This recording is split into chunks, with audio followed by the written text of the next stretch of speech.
Le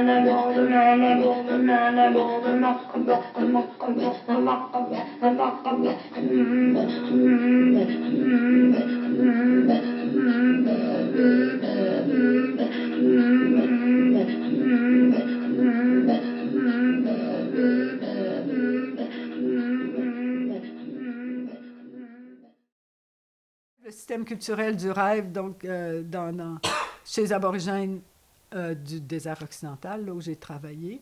Donc, l'idée aussi que le rêve est partie prenante, finalement, de tout ce qui advient. C'est-à-dire que dans les conceptions aborigènes, tout ce qui advient, quelque part, a transité par le rêve, par un rêve. Que ce soit la naissance, la mort, un événement particulier, un accident de voiture où il y aurait eu des décès, des morts, ce qui est assez fréquent.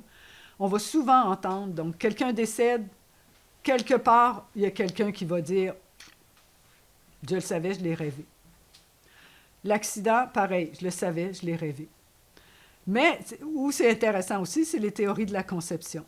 C'est-à-dire que dans le langage courant, ils vont dire « l'enfant a été rêvé ». Et c'est une très belle formule.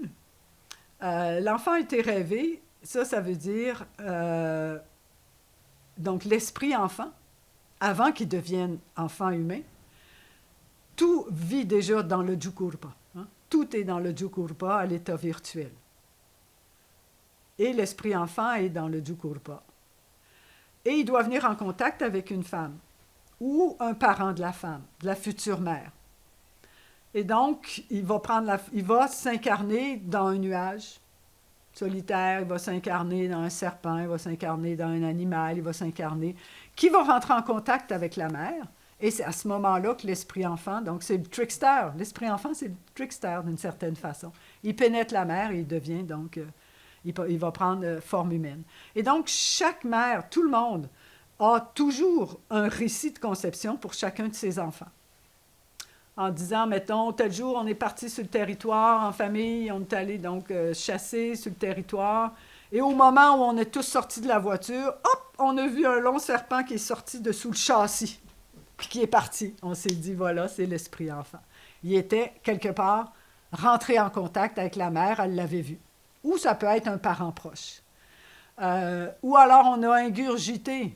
On vient de tuer un iguane, un lézard, ou on le mange et on est malade après. On se dit, OK, donc c'était ce lézard-là qui avait pris l'esprit enfant, qui a pris la forme du lézard. Quelque part, donc par la vue, l'odorat, le manger ou le toucher, il faut venir en contact.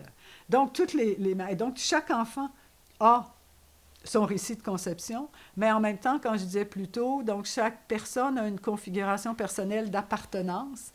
Chacun a cette configuration selon son récit de conception, selon ses 4 grands-parents, selon un itinéraire de vie particulier. Donc, quand je disais,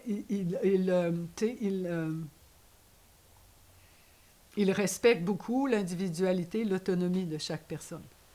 Okay? Ils ne sont pas donc, mais la personne, l'individu relationnel est lui-même donc se conçoit comme formé d'un ensemble de relations.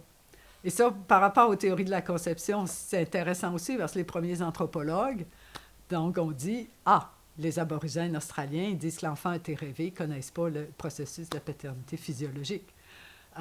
OK, et là, donc, tu sais, pour eux, et là, ça venait les conforter aussi dans leur théorie évolutionniste. Ils sont tellement primitifs qu'ils ne connaissent pas comment les enfants sont faits. Mais on a affaire à des chasseurs, là. On a affaire à des gens qui vivent avec les animaux, qui dépestent les animaux, qui regardent les corps se décomposer, qui ont une connaissance de l'anatomie humaine quand même assez exceptionnelle, là. OK? Et donc, non, en fait, tout simplement parce qu'ils trouvent tout à fait réducteur qu'un enfant que la conception soit réduite à un simple processus physiologique. Ils se disent, mais il manque quelque chose. C'est pas pleinement humain. Donc, leur humanité, elle n'est pas là. Leur humanité, elle est ailleurs. Il faut que l'enfant vienne du temps du rêve, vienne du dreaming, du Jukurpa. Il faut que les êtres ancestraux y participent. C'est ça, comme dans la plupart des sociétés là, traditionnelles ou non occidentales ou non modernes, les ancêtres participent activement à la constitution de l'enfant, de la personne ou de l'enfant à naître. Donc, c'est ça. C'était pas de l'ignorance, au contraire. C'était une pensée cosmologique là, assez développée. Ces réflexions-là aussi sur le Jukurpa, le dreaming, le rapport au temps, oui, ben justement, m'a amené à réfléchir sur la dimension de la temporalité, la relation entre l'espace ou entre la spatialité et la temporalité. Donc vraiment, on est dans une logique d'espace-temps. L'espace est premier même, la spatialité est première avec cet ancrage dans les lieux. Mais comment le temps, la temporalité aussi est très... Donc c'est pas une temporalité qui est ni linéaire ni cyclique. C'est très particulier. Ma façon de l'exprimer, c'est de dire que, et là on revient à cette notion de l'art de la présence, hein, mais le présent, pour les aborigènes australiens, contient tout ce qui est déjà advenu, ou même tout ce qui est à l'état virtuel dans le Jukurpa, mais qui n'est pas encore advenu, et tout ce qui est à advenir. Donc on n'est pas dans une logique de passé, présent, futur, c'est que c'est ce présent-là qui comme se déplie. Et on n'a aucune idée de ce qui va advenir. Et là, c'est Elisabeth Polivinelli, encore, qui parle du langage de l'indétermination. Les gens vont souvent dire « might be something ». C'est-à-dire qu'on est avec eux, on est sur le territoire, on est sur la route, il arrive quelque chose, il arrive une crevaison, un accident, ou on écrase un animal, ou peu importe. Et ils vont dire « ah, might be something ».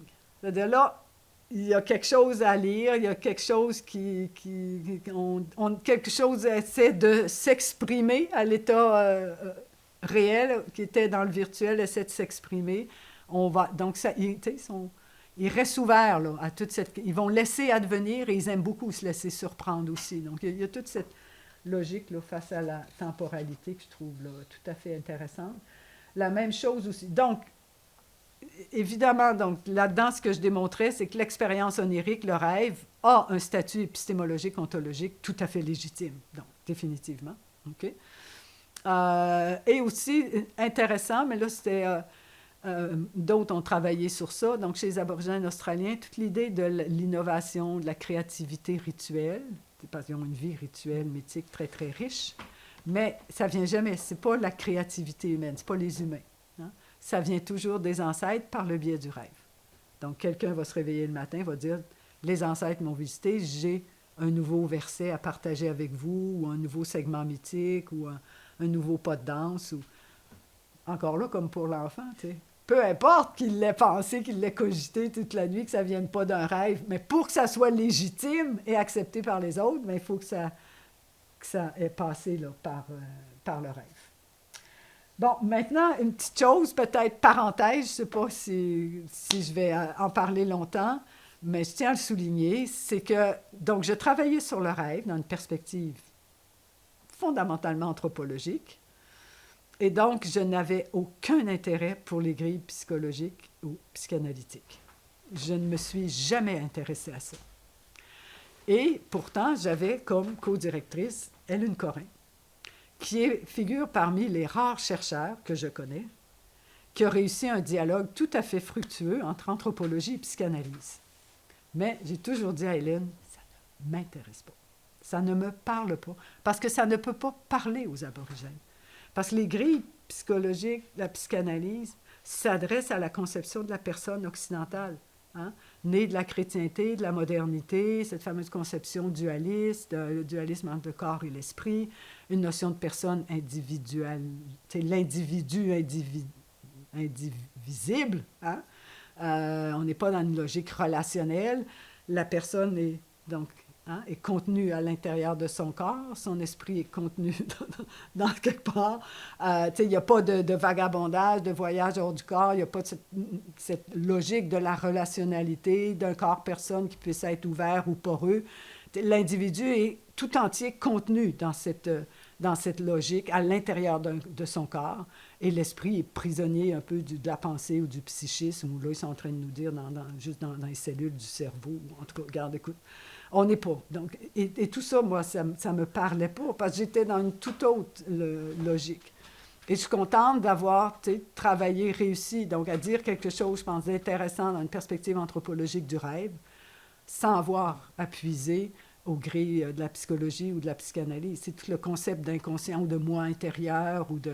Tu sais, je me disais des fois, ces sciences du privé, psychologie, psychanalyse, ils répondent aux angoisses existentielles de l'individu occidental, chrétien moderne, qui est dans cette logique-là, dualiste d'un moi intérieur, où toute la personne donc, trouve ses limites au corps. Alors que les personnes avec lesquelles je travaillais, elles se constituaient dans la relation avec le milieu social, physique, cosmologique plus large. C'est ça qui les constituait au fur et à mesure. Alors que nous, c'est les limites là, du corps. Donc, la psychologie et psychanalyse répondent à ces angoisses existentielles de l'individu moderne, alors que chamans, guérisseurs répondent aux angoisses relationnelles des non-modernes. C'est un peu ça. Parce qu'eux aussi, là, j'ai évoqué la sorcellerie tantôt, sachant que ce corps-personne se constitue dans des relations avec l'environnement, le milieu social, physique, cosmologique, ben des fois, il y a des personnes malveillantes dans ce milieu. Et c'est ça. Et donc, tu sais, les relations, c'est pas toutes, là. Donc, il peut y avoir des relations, là, plus malveillantes ou dangereuses pour l'individu ou qui rendent malade. Donc, c'est deux savoirs totalement différents.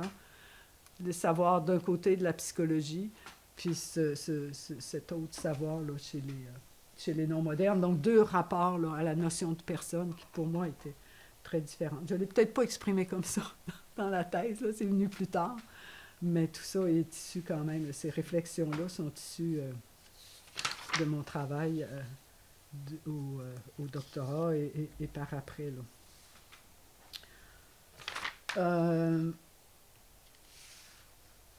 OK. Un autre élément, le dernier par rapport à la thèse aussi, puis mon travail sur le rêve, le fait que le rêve est pour moi devenu une voie royale, non pas vers l'inconscient, mais une voie royale vers la différence, et surtout différence ontologique et culturelle. Là. Donc, ces théories locales sur le rêve, en prenant au sérieux, évidemment, ce que les gens disent, et non pas en les faisant basculer dans ce concept étrange que l'anthropologie avait créé de croyance. Là, eux croient que, mais nous, on sait que c'est pas vrai dans ce genre-là. Donc ça, je voulais vraiment là, me distancier de ça là, pour considérer sérieusement tout ce que ces gens-là m'avaient appris et ce qui était donc évidemment important pour eux.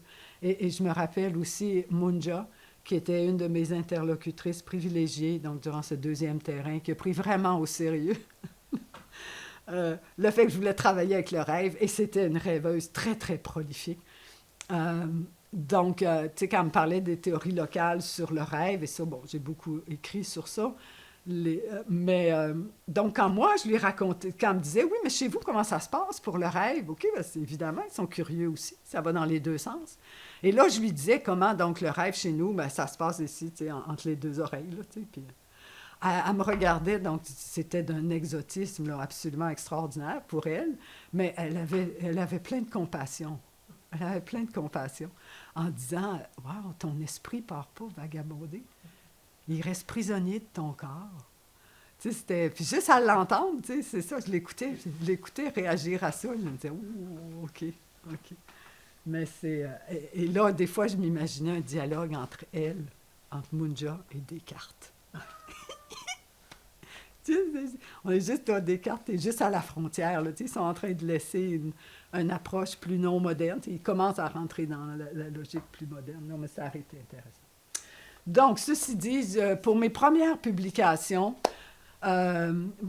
donc, ben, il y a la thèse, il y a les Jardins du nomade, donc, dont j'ai parlé, qui va être publiée en 96. Mais avant ça, en 1992, j'ai proposé, et là, tu sais, je veux dire, je viens de soutenir ma thèse, je ne connais pas vraiment le monde encore académique ou le monde de l'édition.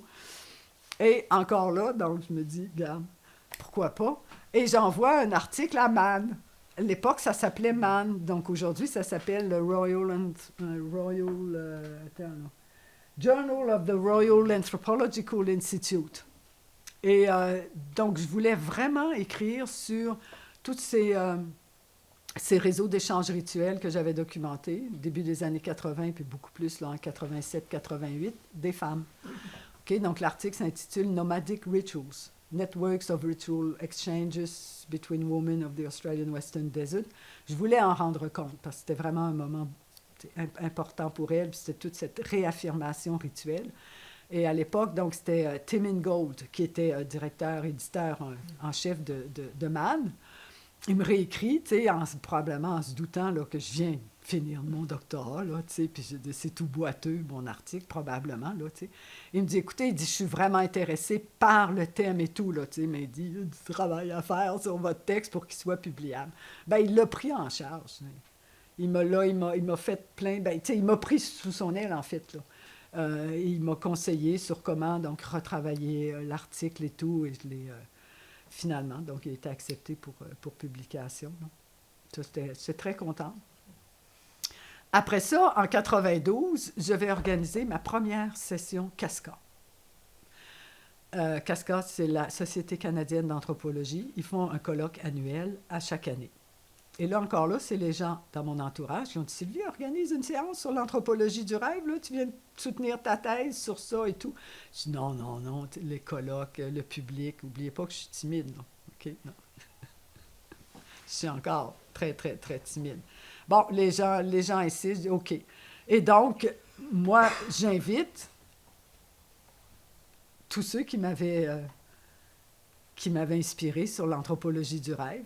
Donc, Barbara Tedlock, Jean-Guy Goulet qui travaillait sur le rêve avec les Autochtones de l'Ouest canadien, Marie-Françoise Guédon, et quelques autres. Okay? Mais là, je me souviens de ces trois-là. Les trois répondent présent. Okay? Donc là, je commence à être nerveux. Et là, finalement, on est 7-8 okay, sur la table. Le colloque La Casca est à Montréal. À l'époque, il y a à peu près 300-400 personnes à La Casca. C'est très, très vivant. C'est vraiment un beau lieu d'échange. 2 jours avant, je suis à ramasser à la petite cuillère. Je suis d'une nervosité. Je me dis, parce que je préside, là, je vais présenter, mais en même temps, c'est moi qui ai organisé le panel. Et écoute, je suis, écoute, donc vraiment très, très, très nerveuse. J'arrive dans la salle, le panel est là. Le panel, je pense que tout le monde était là. Je pense que toute la Casca était là. C'était comme l'anthropologie du rêve. C'était nouveau, c'était intrigué, c'était probablement la première séance à la Casca sur l'anthropologie du rêve. Il y en avait probablement eu au AAA, hein, American Anthropological Association, surtout avec Barbara Tedlock. La salle est pleine à craquer. Les gens sont assis à terre, ils sont debout des portes. Ça se met à s'asseoir sur l'estrade. Ah, écoute, Sylvie, là, elle est...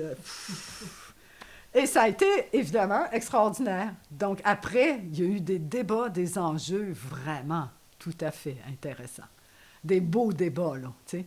Donc, tu sais, les positivistes purs et durs, hein, qui disent, oui, oui, mais on sait bien que tout ça, c'est pas vrai, OK?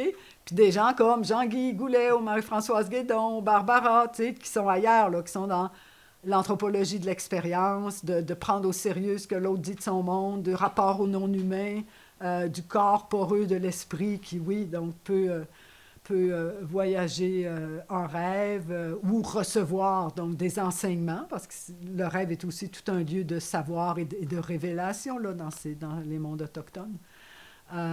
Donc oui, c'était intéressant.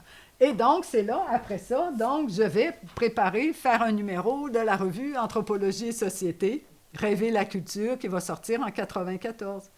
Donc, il y a tous les mêmes qui ont participé là, au colloque qui vont être présents. Il y avait aussi Gillian Gillison, qui est à l'Université de Toronto, et Michel Perrin aussi. Donc, je pense, j'étais très fière de ce numéro-là parce que je pense que c'était probablement le premier numéro sur l'anthropologie du rêve en français. Il y avait eu plein de choses là, en langue anglaise, mais en français, c'était donc dans les premiers écrits. Sinon, après ça, donc, je vais, entre-temps aussi, bon, j'ai publié Les Jardins du Nomade, la thèse. Je vous ai dit que j'avais vraiment l'intention de la publier en anglais. Et donc, entre-temps, je vais retourner en Australie. Je vais y retourner quelques fois, 2-3 mois. Quand quand c'était possible. J'avais 2 jeunes enfants. Il n'était pas question, c'était trop compliqué de les amener là-bas. Entre-temps, j'ai eu un poste à l'Université Laval en 93. Je vais y revenir. Et donc, je vais retourner en Australie en 94, à chaque fois 2, 3 mois. 94, 96, non, non, 94, 96, 98, 2003, 2006, dernière fois 2013. Donc, oui, à chaque fois, c'était pour à la fois continuer à travailler, mais des fois, c'était juste parce que j'avais le mal du pays. J'avais juste envie d'être avec eux. J'avais juste envie d'être avec eux parce que 2 mois là-bas, dans ces coins-là, tu fais pas grand-chose, surtout si tu as été absent 4, 5 ans. Oui, les gens se rappellent de toi, mais les gens avec lesquels j'avais travaillé quand même vieillissaient. Certains étaient décédés. Leurs enfants me connaissaient bien, mais bon, pas aussi bien. Leurs petits-enfants, pas vraiment. Donc, à chaque séjour, tu sais, je réalisais qu'il y avait une distance là, qui se créait. Mais, ceci dit, quand même, tu sais, j'y allais les 2, 3 mois. J'arrivais toujours donc avec un 4x4, un véhicule. Donc, on a un véhicule de plus, on allait sur le territoire. Donc, je continuais tout simplement à faire ce que j'ai toujours fait. C'est qu'on va sur le territoire, on va à la chasse, on va à la cueillette. On met le feu pour dégager un peu de brousse. Et surtout, on va participer au rituel funéraire initiatique qui se présente donc sur une vaste région. Là. Donc, tu sais, je pouvais aller à des communautés à 1000 km pour les accompagner, pour participer à un rite funéraire. Donc, je dirais que ces séjours subséquents-là, j'ai passé beaucoup, beaucoup de temps dans les rites funéraires. Okay? Les gens tombaient comme des mouches, en fait. Donc, pas juste les aînés qui mouraient de vieil âge, là, mais donc un état de santé qui se dégradait. Je parlais tantôt là, d'alcoolisme et tout, mais donc des problèmes de diabète, au rein aussi, là, insuffisance rénale. Des accidents de voiture, les gens sont sous, on est sur des pistes de brousse, ils embarquent à 15 dans un véhicule, puis ils virent et il y en a la moitié qui décèdent. Donc, des moments excessivement difficiles, là, parce que des gens très près, en fait, les enfants, ça, c'est la génération, c'est les enfants des gens avec qui j'avais travaillé, qui là étaient jeunes adultes et finalement, donc, mouraient dans des accidents tragiques ou des violences, des batailles. Mouraient dans des accidents tragiques. Et c'est des gens que j'avais bien connus. Il y en a que j'avais portés là, quand ils étaient enfants, puis je les porte sur mes épaules quand il faut marcher dans le désert. Donc, oui, je les ai accompagnés. Les rites funéraires, là-bas, ben, c'est ça dure longtemps. Là, ça dure sur plusieurs mois. Et parlant des rites funéraires, on va avec Laurent Jérôme. Et là, on fait un saut dans le présent avec Laurent Jérôme. Laurent Jérôme, qui était donc mon étudiant de doctorat au début des années 2000, qui après a eu un poste à l'UQAM. On a donc édité un numéro de la revue Frontières sur mort et rites funéraires dans les mondes autochtones. Ça, je tenais à le faire. On le fait comme, tu sais, il est sorti en 2018. Je tenais à le faire parce que mon dernier séjour à Balgo, 2013, mais là, vraiment, on était toujours dans les rites funéraires. Et les rites funéraires, là-bas, donc quand quelqu'un décède, donc d'abord, le corps va être embaumé plus loin, là où, donc plus loin en tout cas, à House Creek, ou mais pas dans la communauté, là où il y a un hôpital.